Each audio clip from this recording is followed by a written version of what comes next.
Hi guys, so yesterday I posted up a video which were kind of like doomsday scenarios or predictions of what could be coming in the year ahead when it comes to the war on motorists. Things like pay per mile and restrictions on car ownership. Could these things be in the pipeline? These are some of the things that were discussed in that video. The video is doing really well. Go check it out. I also done a written version on browncarguy.com. You can check it out there. But the YouTube video is also live, and the YouTube video is actually getting quite a bit of reaction. It's getting a bit of commenting, and one of the comments that was left on the video, and I believe the name is John C. Ironside. Nice for somebody to use their actual name on YouTube. That's really nice. And John very kindly left this comment, which I found quite interesting, and the comment is there. I'll put it on the screen.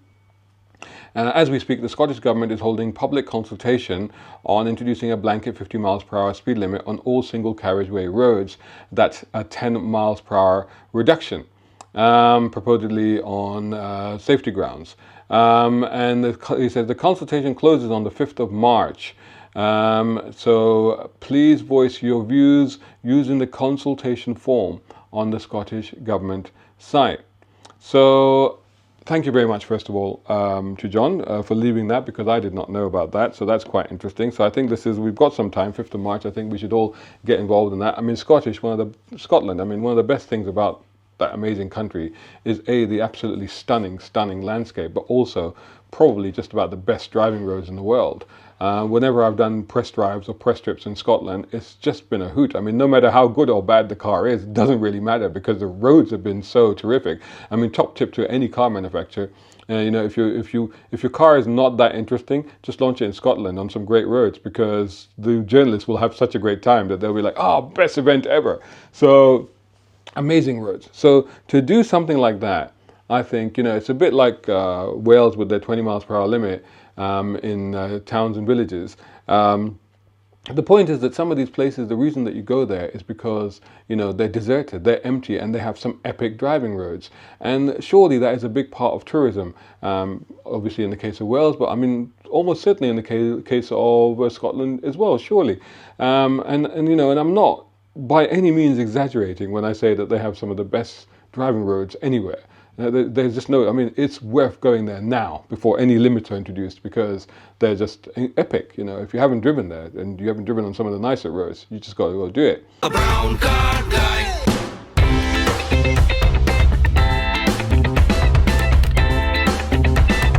Brown car guy.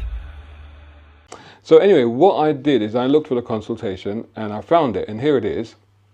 So this is, so I'll put the link below, but this is consult.gov.scot Transport Scotland National Speed Management Review. I'll put the link above below, wherever, somewhere you'll find it. But this is what it is, and this is what it says. Scottish Government undertaking a national speed management review to examine the potential effects of changes to the speed limits across Scotland. This supports Scotland's road safety framework to 2030. Etc. So the two things that they're looking at here, they're looking at the limit on a single carriageway, reducing it from 60 to 50 miles per hour. That's the national speed limit. So you know, wherever you see the black bars anywhere else in the country, you know that that's a 60 miles per hour limit. It doesn't have to say 60, you just know it's a 60, because that's the national speed limit. So this will be very confusing if in Scotland alone, they change it. You see the black lines and then you find yourself exceeding the speed limit because you weren't aware. So you'll need a massive PR campaign if you were to do that. And then the other thing is, weirdly, reducing the speed limit for cars, but increasing. Now, to be fair, the speed limit for heavy goods vehicles, for lorries, heavy goods vehicles exceeding 7.5 tons in Scotland is actually 10 miles per hour lower than the rest of the country. That's already the case. So what they're saying is, should we put it back to what it is for the rest of the country? So it's a really bizarre set of questions. It's like, should we put the speed limit for cars down compared to the rest of the country, despite the fact that cars have better braking distances, better stopping power, better handling, better grip than they've ever had. But on the other hand, should we put up the speed limit for lorries and heavy goods vehicles after we've already had them down? And people have probably already got used to that. That's weird. Scrolling down this consultation, after the consultation has closed, is there a date on here? It's not a date on here, but he said it was the 5th of March, I believe, but I don't see a date on here, but I'm assuming, oh, here it is, yes. Closes 5th of March. It opened on the 27th of November, so fairly recently. And it says that the consultation, once it has closed, there'll be a few months delay before any responses are published. And then an analysis report will usually be published some months after the consultation has closed. Okay, so you know what? Let's do this. Let's do this live. Let's do this right now. Here's the first page. So page 1 of 9. So there's 9 pages. So here we go. Current speed limit. How often do you use a single carriageway? Yeah, some of the time I do use, yeah. Do you consider the current national speed limit for cars and motorbikes on single carriages to be too low, about right, too high, unsure? The current national speed limit for cars on single carriageways. I'm going to say about right, because some of these 60 miles per hour roads, let's be absolutely honest, on some roads you think, yeah, you could go a little bit quicker. Yeah, you can see, the clear open corners, fast, clear, empty, straight roads, you go a bit quicker. But sometimes you do find really, really narrow, single lane roads, and they're set at 60, and you go, yeah, maybe a little bit too high, and you're probably doing about 30 on there anyway. So, so overall, excuse me, I've been ill the last few days. Anyway, overall, I would say about right. Do you consider the current national speed limit for cars and motorbikes on dual carriageways to be too low, about right? I would say it's too low, because I think that we can go to 80, 90, 100 miles an hour with modern cars. With these limits were set years and years and years ago. With the braking, the stopping distance, the improvements, the autopilot system, anti-collision systems, the adaptive cruise control. I mean, we can raise the speed limits and it would still be safe, in my opinion. Of course, let me know what you think. Do you consider the current national speed limit for goods vehicles over 7.5 tons on a single carriageway to be too low, about right, too high? Well, I mean, 7.5 tons. I mean, these are really massive, big, heavy vehicles. On a single carriageway, I tend to think they go too quickly, but you don't want them to go too slowly, because then they just hold everybody up. And if there's no way to overtake them, then that means you're just holding up all the traffic. So I'm going to go about right. Although I think that maybe they could be a little bit too high, but I'll say about right. This is assuming the national speed limit. Although if you're referring to Scotland alone, then maybe they are too low, because again, you have that situation where you're holding up traffic. But I'm just going to say about right on that one. Do you consider the current national speed limit for good vehicles over 7.5 tons on dual carriageways to be too low? I'm again just going to say about right, because I don't want them to be going too quickly on motorways, because again, especially when you have smart motorways where the hard shoulder is being used as, a lane, and then somebody breaks down, they stop, and then the 7.5 ton heavy goods vehicle is barreling at you at 70 miles an hour. It's not great. Continue. Hey, are you enjoying this video? Then make sure you hit the like button. It's very important. Plus, comment, share, and make sure you're subscribing. Page 2. Do you think that reducing the current national speed limit on single carriageway roads would support national casualty reduction targets? Now, these are single carriageway roads, right? So the thing that we've got to think about is that you don't often see a lot of people walking around on single carriageway roads. In fact, you hardly ever see any pedestrians. You may see cyclists. You probably see motorcyclists, but you'll hardly ever see anybody walking around on these roads. It's always in villages or towns that you'll see them. And so generally 60 miles per hour roads or national speed limit single carriageway roads tend to be deserted in most cases, apart from other traffic. So do you think it will reduce 50% reduction in people being killed? No. 50% reduction in people being seriously injured? No. 60% reduction in children being killed? No, because why are children on single carriageway roads? I mean, there would be extremely rare circumstances that would be the case. And if that was the case, say around a school or around a park, then traffic slowdown measures should be introduced in that area anyway, between those areas. So traffic speed signs or whatever, speed bumps or traffic calming measures. Children seriously injured, again, I don't think it will make any difference. These are some impacts. Reduction in the national speed limit on the single carriageway could have cars and motorcycles. Do you think a reduction in the speed limit would improve these or make them worse? Impact on fatal collisions. A 10 miles per hour increase. Impact on fatal. I mean, it would worsen slightly, wouldn't it, if you're going quicker? But in overall terms, I think it will worsen slightly. Impact on serious collisions will worsen slightly because you're going quicker. Impact on pedestrian I don't think there'll be any change because, again, why are pedestrians there? Cyclists? Potentially. Impact on horse rider safety? Slightly. Impact on motorcycle safety? Well, motorcycles tend to be going at the same speed. That's a tricky one. I'm just going to say unsure. Impact on the quality of life? Well, reducing the speed limit will make your quality of life worse because it's just frustrating and taking longer to get anywhere. I'm going to say makes it a lot worse. Impact on air pollution? I don't think there'll be any change at that speed.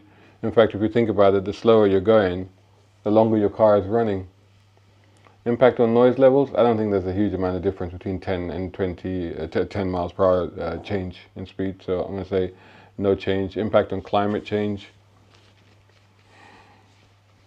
Tricky one, isn't it? Because if you're using a bit more fuel, then potentially, I'm going to say unsure. Impact on journey time, it will worsen. And it could worsen quite a lot. Because say, you're going somewhere. There's also the fact is that if you're going 10 miles per hour slower, you're going to take longer. But if you're going 10 miles per hour slower, you may arrive at an obstacle, whereas otherwise you might have passed that obstacle and suddenly, either a tractor or something like that, and it's just going to take longer. And also if you can't overtake people because of the speed limit has been reduced, then that is also going to slow down your journey time. Impact on driver frustration. Yeah, makes it a lot worse. Are there any other impacts that reduction in the national speed limit from 60 to 50 miles per hour that have been missed? Yeah. So what I've said is they will be ignored by most drivers. Those drivers adhering to the limits will frustrate faster drivers, resulting in rash and dangerous overtaking maneuvers on single carriageways. So you know what I mean by that, right? So you're the one that sticks to the speed limit, so you dropped it to 50, and then other people are stuck behind you, and then they're getting frustrated because they still want to do 60, because most people are going to ignore these changes anyway. And then they just make rash, because this happens right now in 20 miles per hour zones. This is happening in London, where people overtake you, and in city streets, because they just get fed up of you sitting there at 20 miles per hour, because it should be 30 miles an hour. Are there any impacts of that reduction in national speed limit from 60 to 50 for cars and motorcycles on a single carriageway you consider to be incorrect? I'm just going to leave that blank because you're asking us to measure these impacts, and then you're saying, are there any impacts that are incorrect? Well, I've given you the feedback there. So anyway, let's go on to the next page. Impacts on increasing the speed limits for heavy goods vehicles. Do you think that they will make these things improve better or worse? Okay. Impact on fatal collisions makes it a lot worse. Impact on serious collision makes it a lot worse. Impact on pedestrian. Well, again, pedestrians, I'm going to say, a truck hitting you at any speed is going to kill you if you're a pedestrian or a cyclist. So there's going to be no change there. Same goes for all of these. Impact on the quality of life. I don't know if that would make any difference. For the drivers, it might do. Impact on air pollution, I'm not sure that will make any difference. Impact on noise, I think it'll worsen slightly because, a truck going through your part of the village or whatever is faster, will be making more noise. So I think it will worsen slightly. Impact on climate change, again, not sure. Impact on journey time, well, it will improve, won't it? It will improve. Impact on driver frustration. I don't know if this means a lorry driver or it means other drivers. I'm just going to say unsure. So, impacts. Do you think that increasing them will make them worse or better? This is for dual carriageways. Impact on fatal collisions. I think, again, the whole thing about a lorry just going to hit you. It's going to hit you. It's going to be messy no matter what the speed. So it's going to worsen. It's going to worsen actually. Pedestrians shouldn't be there on motorways, so no change. They shouldn't be there. Horses shouldn't be there. Motorcycles, yes, worsen. Impact on the quality of life, unsure. Impact on air pollution, unsure. Impact on noise, I don't think it makes any difference. No change. Impact on climate, I don't know, unsure. Impact on journey time, well, it will improve it, definitely, for that driver. Impact, I'm just going to leave that as unsure. Are there any impacts that increasing the national had that have been missed? Are there any impacts of increasing the national speed limits that you consider to be incorrect? So again, here I've just typed this in. At each increase, so we're talking about, you know, the 40 to 50, 50 to 60, and from what I've been able to find out, and my numbers are not great, I'm not good at numbers, so you may be able to correct me on this, but from what I've been able to find out in terms of speed, I can't find the specific stopping speeds, but for example, at 55 miles per hour, the stopping speed for an HGV is about 120 meters, as opposed to 80 meters for a car. And it seems to be, from what I've tried to understand, there's like a 20 meters increase in the stopping distance if you increase by 10 miles per hour. So 20 meters or 65 feet is the increase in the stopping distance. And 20 meters, it's a lot. And then the other thing was, I actually try to find out what would be the impact of a lorry hitting something stationary at 60 miles an hour. And again, I'm no good with numbers, so I asked ChatGPT to try and figure this out. And first of all, I think it got it wrong, because it was looking at the weight. I think it put the wrong weight in. So here,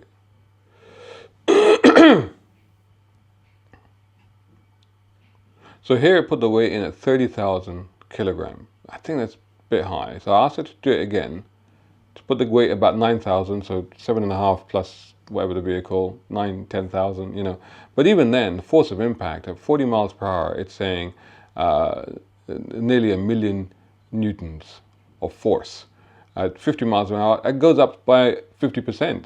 So 1.5 million, 1.5 million newtons, and then it goes another half, 2.1.5, 2.15, if you do 2.16.